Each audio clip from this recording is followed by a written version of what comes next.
Amora's hands trembled as the plate slipped from her fingers and shattered against the cold tiled floor. The sharp sound echoed through the house. For a moment, everything went still. Then her mother's voice came, loud and sharp from the sitting room. "Amara." "What was that?" Amara froze, her heart pounding. She dropped to her knees immediately, trying to gather the broken pieces before anyone came in. Her fingers shook so badly that one shard nicked her skin. A thin line of blood appeared, but she didn't stop. "I'm sorry. I'm sorry." She whispered to herself. Heavy footsteps approached. Her mother appeared at the doorway, eyes already filled with irritation. "Of course," she snapped. "Of course it's you. You can't even hold an ordinary plate without breaking it." I didn't mean to, Mama," Amara said quickly, her voice barely above a whisper. "Meaning or not, it is broken." Her mother backed. "Do you know how much that cost?" Amara lowered her head. "I'm sorry." Before she could say anything else, her younger brother's voice came from behind. "Mama, I'm hungry. Is the food ready?" Her mother didn't even look at Amara again. "See," she said, gesturing sharply. "People are waiting to eat, and you're here wasting time breaking things. Clean this mess and finish cooking. And make sure the soup doesn't burn like last time." "Yes, Mama," Amara replied softly. Her mother turned and walked away without another word. Amara swallowed hard, blinking back tears as she carefully picked up the broken pieces. In that house, apologies were never enough, and mistakes were never forgiven. She stood up slowly, wiped her hands on her worn dress, and returned to the kitchen. The pot was still on the fire. The soup was close to burning. She stirred it quickly, her heart still racing. From the sitting room, she could hear laughter. Her siblings were watching television. Her father's voice joined in, relaxed and cheerful. It was always like that. The house felt warm and lively, just not for her. Amara had woken up before sunrise that morning, like she did every day. She had swept the compound, fetched water, washed the dishes from the night before, and prepared breakfast before anyone else opened their eyes. No one had said thank you, no one ever did. By the time her siblings woke up, everything was ready.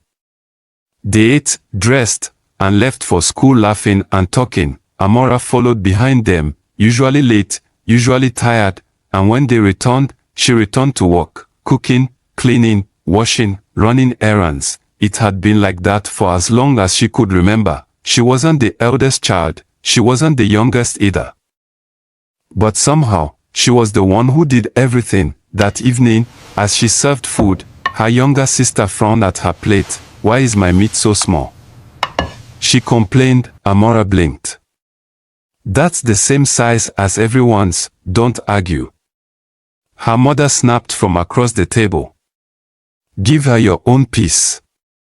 Amara hesitated for just a second, then quietly, she picked the meat from her own plate and placed it on her sister's. Her sister smiled immediately. "Better," she said, and began to eat. Amara lowered her gaze and continued serving. When everyone had eaten, she sat down with her own plate. The soup was already cold. There was barely anything left. She ate in silence. Later that night, after washing all the dishes and cleaning the kitchen, she stepped outside for a moment. The air was cool. The compound was quiet. For once, there were no voices calling her name. She sat on the low step and stared into the darkness. From a nearby house, she could hear a mother laughing with her child. "Come here, let me see your homework," the woman said gently. The child giggled. Amara felt something tighten in her chest. She hugged her knees. She couldn't remember the last time her mother had spoken to her like that, or ever. "Amara." The voice cut through the silence. She stood up immediately. "I'm coming." As she hurried back inside, her father's voice followed. "Where have you been? Do you think this house runs itself?"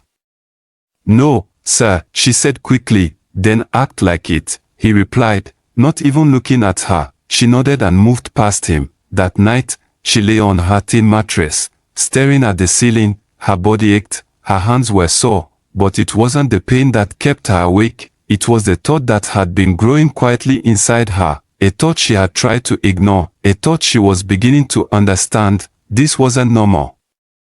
This wasn't what a home was supposed to feel like. Tears slipped silently down her cheeks. She wiped them away quickly.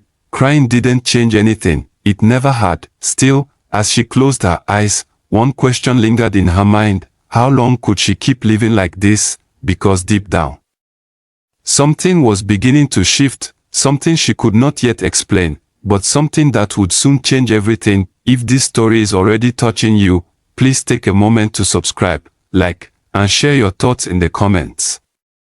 Your support means a lot, and you won't want to miss what happens next.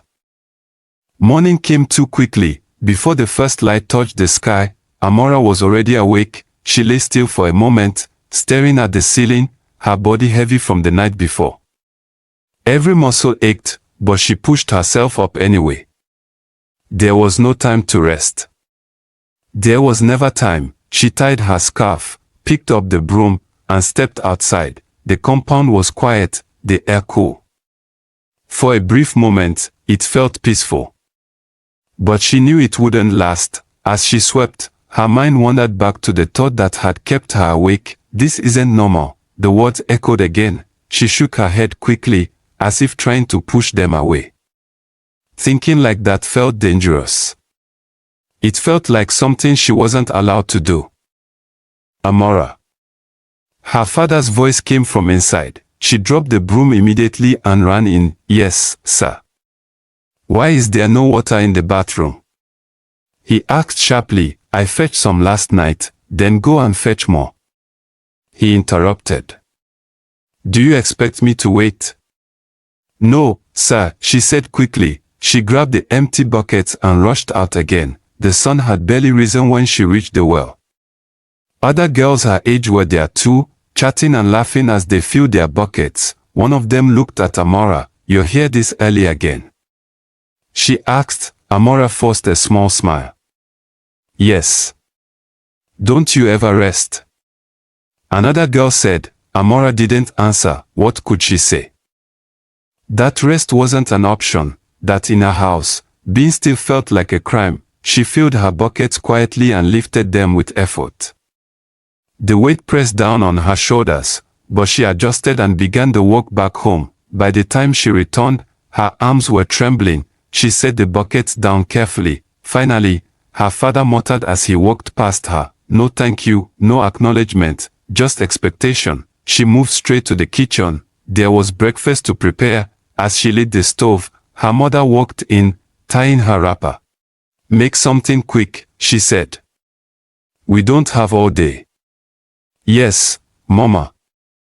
Amara walked fast, boiling water, slicing bread, frying eggs. Her younger siblings walked in shortly after, still yawning. Amara, hurry up, her brother said, dropping his bag carelessly on the table.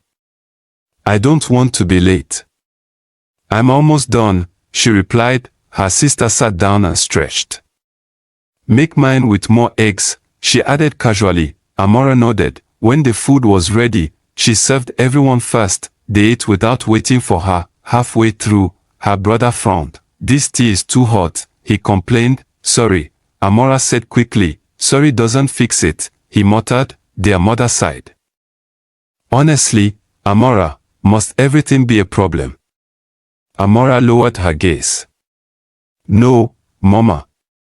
When they were done, they stood up and left the table just as it was. Plates scattered, crumbs everywhere. Amara watched them go, then quietly, she sat down. There was only one slice of bread left. She picked it up slowly. Before she could take a bite, her mother's voice came again. Amara. She froze. Yes, Mama. Come and wash these plates before you go to school. And sweep the kitchen properly. I don't want to come back and see dirt. Amara looked at the bread in her hand, then she placed it back on the plate. Yes, Mama. By the time she finished everything and hurried to school, the first lesson had already started. She slipped into the classroom quietly, trying not to draw attention, but the teacher noticed. Amara, he said, stopping mid-sentence. "You're late again." "I'm sorry, sir." "This is becoming a habit," he continued. "If you are not serious about your education, say so." "I am, sir," she said quickly, then start acting like it. "Go and sit down."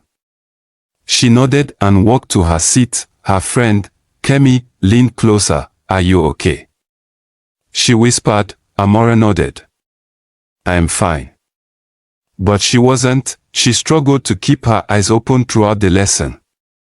Her mind drifted, her body begged for rest, and when the teacher asked her a question, she couldn't answer. The class laughed softly. Amara felt her cheeks burn. After school, as students walked home in groups, laughing and sharing stories, Amara walked alone. She knew what was waiting for her: more work, more expectations, no rest. When she got home, her mother was already waiting. "Where have you been?" she demanded. "School, Mama." "Don't lie to me," she snapped. "I came back and found the clothes still unwashed." I had to stay for lessons," Amara said. Her mother scoffed. "Excuses. Go and wash them now." Amara nodded silently. She changed quickly and went to the backyard. A pile of clothes waited for her. She knelt down and began scrubbing. The sun was still hot. Sweat dripped down her face. Her hands moved mechanically. Scrub, rinse, repeat. After a while, her sister came outside, holding a dress. "At this one," she said, dropping it on the pile. Amara looked up. "But I've already started. Are you complaining?" her sister asked. Amara shook her head. "No, good," her sister said, and walked away. Amara stared at the dress for a moment, then she picked it up and added it to the water. As she continued washing, her thoughts returned. "This isn't normal." The words felt louder now, clearer, harder to ignore. That evening, after everything was done, she stood in the kitchen, staring at her reflection in a small metal pot. She barely recognized herself. Tired eyes, dull expression, a girl who looked older than she was. Footsteps approached behind her. Her mother. "Why are you standing there?" she asked. "Nothing, Mama." "Then move. There's still work to do." Amara nodded, but this time, she didn't move immediately. Something inside her hesitated. Something resisted. It was small, barely noticeable, but it was there, and for the first time, Amara felt it clearly. A quiet voice, a question. "What if I stop?" She quickly shook her head and continued walking, but the thought stayed, and it grew, because deep down, she was getting tired, not just of the work, but of being invisible, of being unheard, of being treated like she didn't matter. And though she didn't know it yet, she was getting closer to the moment that would change everything. If you're still watching and you feel for Amara, please take a moment to like this video, subscribe, and share your thoughts in the comments. Your support helps stories like this reach more people, and trust me, you don't want to miss what happens next. The day everything began to change started like any other. Amara woke up before dawn, her body heavy, her eyes burning from lack of sleep. She moved through her routine without thinking, sweeping, fetching water, preparing breakfast, but something felt different, not in the house, not in the way her family spoke to her. That hadn't changed. What was different was her. The thought from the day before hadn't left her. "What if I stop?" It echoed quietly as she walked. She tried to ignore it, but it stayed. That afternoon, her mother announced that they would be hosting guests. "Important people are coming," she said. "Everything must be perfect." Amara nodded. "Yes, Mama." "You will cook," her mother continued. "You will clean. You will make sure this house shines. Do you understand?" "Yes, Mama." Her siblings groaned. "Do we have to help?" her brother asked. Her mother waved a hand dismissively. "No, no. Amara will handle it." Amara lowered her gaze. Of course she would. From that moment, she didn't stop moving. She cleaned every corner of the house. She washed plates, pots, floors. She cooked for hours, cutting, stirring, tasting carefully. The heat from the kitchen wrapped around her like a heavy blanket. Sweat soaked her clothes. Her hands ached, but she kept going, because she knew what would happen if anything went wrong. By evening, the house looked spotless. The food was ready. The table was set. When the guests arrived, laughter filled the house. Voices rose with excitement. Amara stood quietly in the kitchen, waiting. Amara, her mother called. Bring the food. She carried the trays carefully, placing them on the table one by one. The guests smiled. This looks wonderful, one of them said. Her mother beamed. Thank you. Another guest took a bite and nodded. Delicious. You really outdid yourself. Her mother laughed softly. Of course. I always make sure my family eats well. Amara stood still. Her hands tightened slightly around the tray. Not one word, not one glance in her direction. She turned and walked back to the kitchen. From there, she could hear everything, the praise, the laughter, the compliments. None of them belonged to her. Hours later, after the guests had eaten and left, the house was a mess again, plates everywhere, food scattered. Her mother walked into the kitchen. Why are you standing there? She asked sharply. Clean this place up. I've been working all day, Mama, Amara said quietly. The words slipped out before she could stop them. The room went silent. Her mother stared at her. What did you say? Amara's heart began to race. I said I've been working all day, she repeated, her voice trembling. Her mother's expression hardened. And so? She said. Is that supposed to be an excuse? No, Mama, I just... Before she could finish, her mother cut her off. Listen to me carefully, she said, stepping closer. You live in this house. You eat in this house. The least you can do is work. Amara swallowed. I do work, Mama, she said softly. Her mother scoffed. Not enough, clearly. Or you wouldn't be standing here complaining. I'm not complaining, a loud crash interrupted her. Her father had entered the kitchen. What is going on here? He demanded. She is talking back, her mother said immediately. Her father turned to Amara. His face turned. Is that true? Amara shook her head quickly. No, sir. I was just... You were just what? He snapped. Amara hesitated, and that hesitation was enough. Before she could explain, his hand struck the table hard. Ungrateful child. He shouted. After everything we do for you. Amara flinched. Tears filled her eyes, but she forced them back. I'm sorry, she whispered. Sorry. He said. You think sorry is enough? He pointed toward the pile of dirty dishes. Clean everything. And don't let me hear another word from you tonight.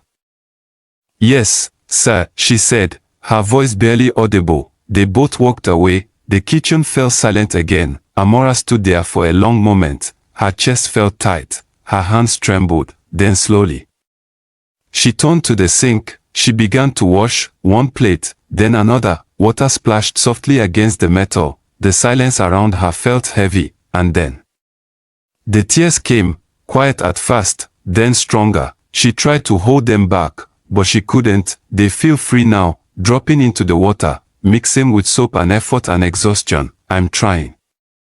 She whispered to herself. I'm trying. But no one heard her, no one ever did. After she finished, the house was dark, everyone had gone to bed. Amara walked slowly to her room. She sat on her mattress. Her body felt empty, her mind.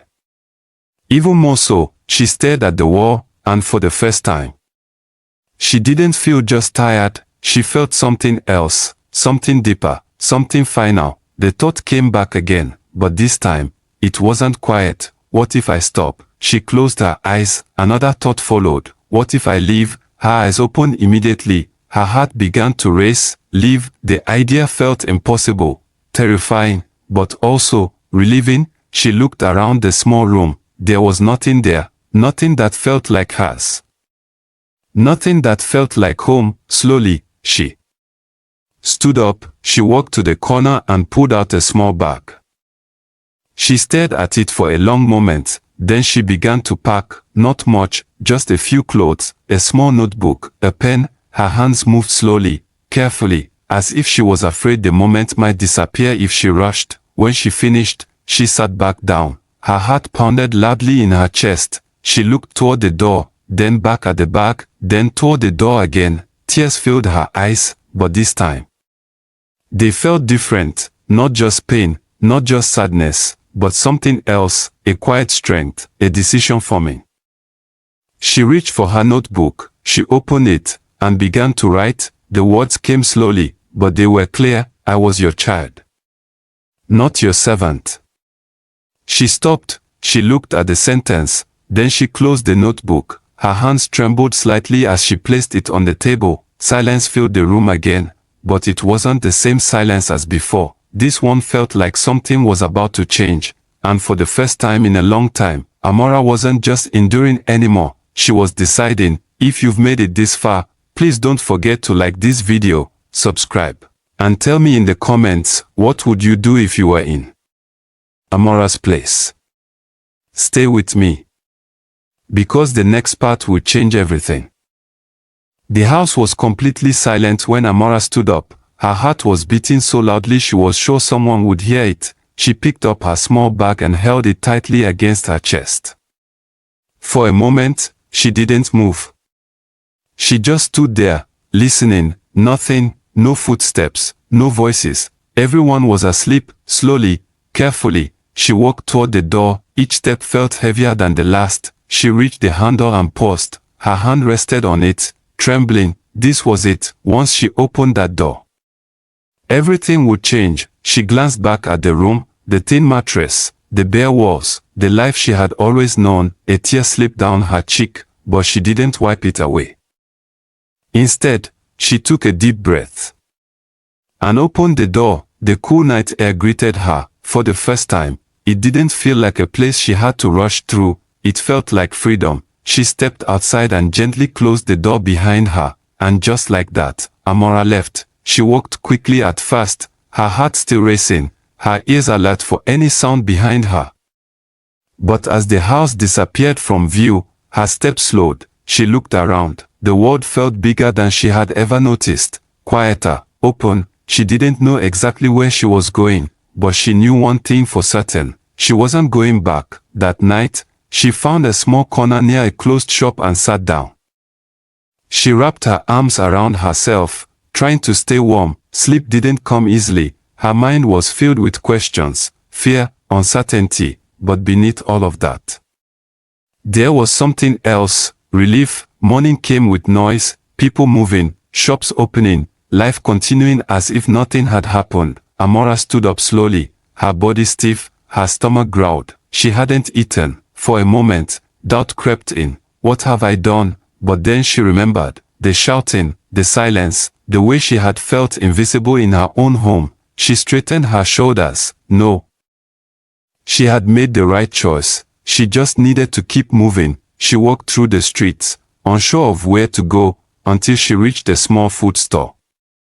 The smell made her stomach twist. She hesitated, then stepped closer. A woman stood behind the stall, arranging food neatly. The woman looked up. Their eyes met. For a moment, neither of them spoke. Then the woman frowned slightly. You look tired, she said. Amara swallowed. I am fine.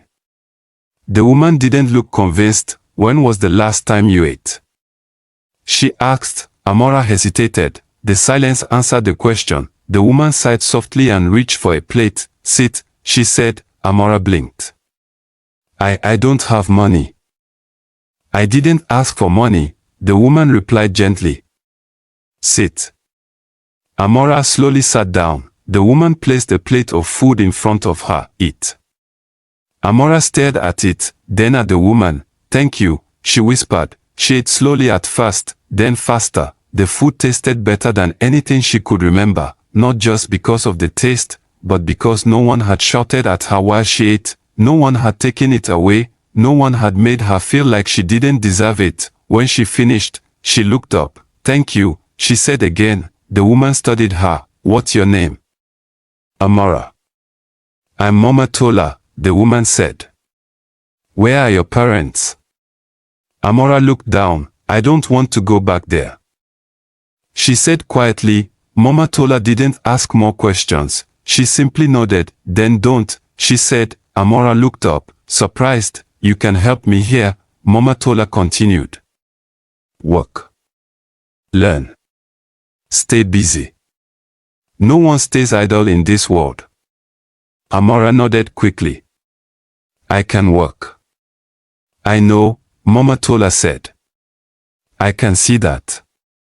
From that day, things began to change, not instantly, not easily, but steadily. Amara worked at the store. She woke up early, but this time, not shouting. She cooked, but this time, she was taught, guided. She cleaned, but this time, it was shared, appreciated. And little by little, she began to change. She started going back to school. Mama Tola insisted. You are not just hands to work, she said. You are a mind to grow. Amara studied hard. She listened, she learned, and for the first time, she began to believe she mattered. Months passed, then years. Back at her old home, things were different too. At first, I was angry. How dare she leave? Her father had said she would come back. Her mother insisted, but she didn't. Days turned into weeks, weeks into months. The house changed, not suddenly, but noticeably. There was no one to wake up early and clean, no one to cook without complaint, no one to quietly fix everything. The chores piled up, tension grew, arguments started. She used to do this, her mother said one day, frustrated. Her father didn't respond, but he knew it was true. One evening, while cleaning reluctantly, her mother found the notebook. She opened it and saw the words, I was your child, not your servant. Her hands trembled. She sat down slowly. The words felt heavier than anything she had carried before. For the first time, she saw it, not at work, not as helpful, but as what it truly was. Silence filled the house, a different kind of silence. Years later, their paths crossed again. Amara stood confidently, no longer the tired, quiet girl they remembered. Her posture was straight, her eyes are steady, her voice is calm. Her mother stepped forward, tears in her eyes. Amara. Amara didn't move. I'm sorry, her mother said, her voice breaking. We were wrong. Her father stood beside her, quieter than ever. We should have done better, he added. Amara listened. She didn't interrupt. She didn't react immediately. Then she spoke. I waited for a long time, she said softly. For you to see me. Tears slipped down her mother's face. I see you now, she whispered. Amara nodded slowly. I have forgiven you, she said. Relief flickered across their faces, but then she continued, but I cannot come back to who I was. The words settled between them, heavy, final. I have a life now, she added. One way I am seen. Her mother nodded, crying quietly. I understand. And for the first time, she truly did. Amara turned and walked away, not in anger, not in pain, but in peace, because she had found something she never had before, a place where she belonged, a place where she mattered. And sometimes, it takes living to find it. If this story touched you, please don't forget to like this video, subscribe, and share your thoughts in the comments. Do you think Amara made the right choice? Let's talk about it, and don't forget to subscribe for more powerful stories like this.